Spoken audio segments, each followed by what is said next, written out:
गांव से मेला देखने और बच्चों के साथ हामिद भी जा रहा था। शहर आ गया। सड़क के दोनों ओर अमीरों के बगीचे हैं। ईदगाह जाने वालों की टोलियां नजर आने लगी। एक से एक भड़कीले बस्तर पहने हुए। सहसा ईदगाह नजर आई। ऊपर इमली के घने वृक्षों की छाया है। नीचे पक्का फर्श है जिस पर जाजिम क्या होता है, नीचे बिछाई जाने वाली चद्दर बिछा हुआ है। कितना सुंदर संचालन है, कितनी सुंदर व्यवस्था।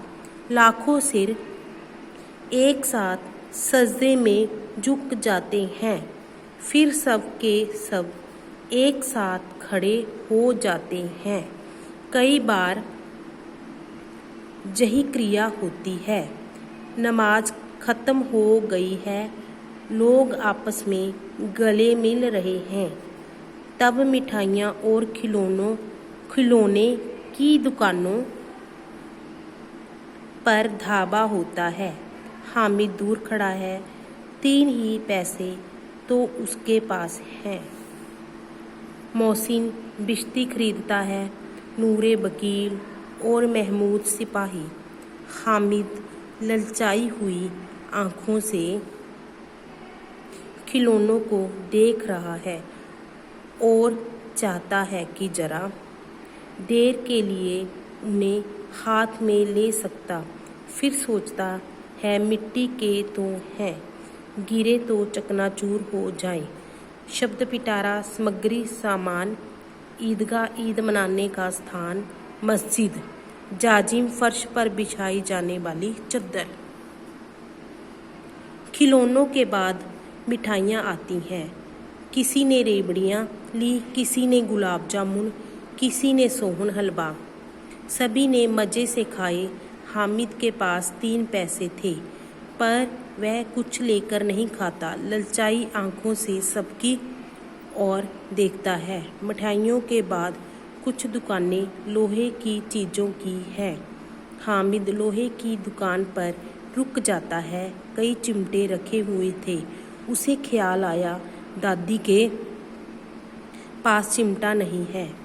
तवे से रोटियां उतारती है तो हाथ जल जाता है। अगर वह चिमटा ले जाकर दादी को दे दे तो वह कितनी प्रसन्न होगी। फिर उसकी उंगलियां कभी न जलेंगी।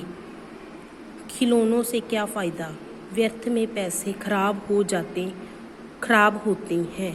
जरा देर ही तो खुशी होती है। उसने दुकानदार से पूछा, यह चिमटा कितने का है? दुकानदार ने कहा, 6 पैसे लगेंगे। यह सुनकर हामिद का दिल बैठ गया। हामिद ने कलेजा मजबूत करके कहा, 3 पैसे कैसे लोगे? 3 पैसे लोगे?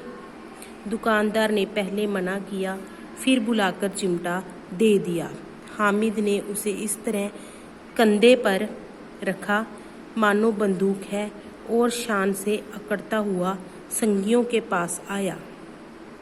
सबने हंसकर कहा, यह चिमटा क्यों लाया पगले? इससे क्या करेगा? हामिद ने कोई जवाब नहीं दिया। कुछ देर बाद सभी मेले से वापस आ गए। घर आने पर अमीना उसकी आवाज़ सुनते ही दौड़ी और उसे गोद में उठाकर प्यार करने लगी। सहसा उसके हाथ में चिमटा देखकर वह चौंकी। यह चिमटा कहाँ से लाया? मैंने मोल लिया है। कितने पैसे में? 3 पैसे दिए। अमीना ने छाती पीट ली। यह कैसा बेसमझ लड़का है कि दोपहर हुआ, कुछ खाया न पिया। लाया क्या? यह चिमटा। सारे मेले में तुझे और कोई चीज़ न मिली जो यह लोहे का चिमटा उठा लाया? हामिद ने कहा, तुम्हारी उंगलियां तवे से जल जाती थी, इसीलिए मैंने इसे ले लिया। दादी का क्रोध तुरंत स्नेह क्या होता है, प्यार में बदल गया। यह मूक स्नेह था। खूब ठोस रस और स्वाद से भरा हुआ। बच्चे में कितना त्याग, कितना सद्भाव और कितना विवेक। विवेक का मीनिंग होता है समझ। दूसरों को खिलौने लेते और मिठाइयाँ खाते देखकर उसका मन कितना ललचाया होगा। वहाँ भी इसे अपनी बुढ़िया दादी की याद बनी रही। अमीना का मन गदगद मतलब होता है खुश हो गया। वह रोने लगी, दामन फैलाकर हामिद को दुआएं देती जाती थी और आंखों से आंसुओं की बड़ी बड़ी बूंदें गिराती जाती थी। इस सुंदर सी स्टोरी के राइटर हैं बेटा मुंशी प्रेमचंद जी। इसको आपने खुद भी रीड करके देखना है। Okay, thank you.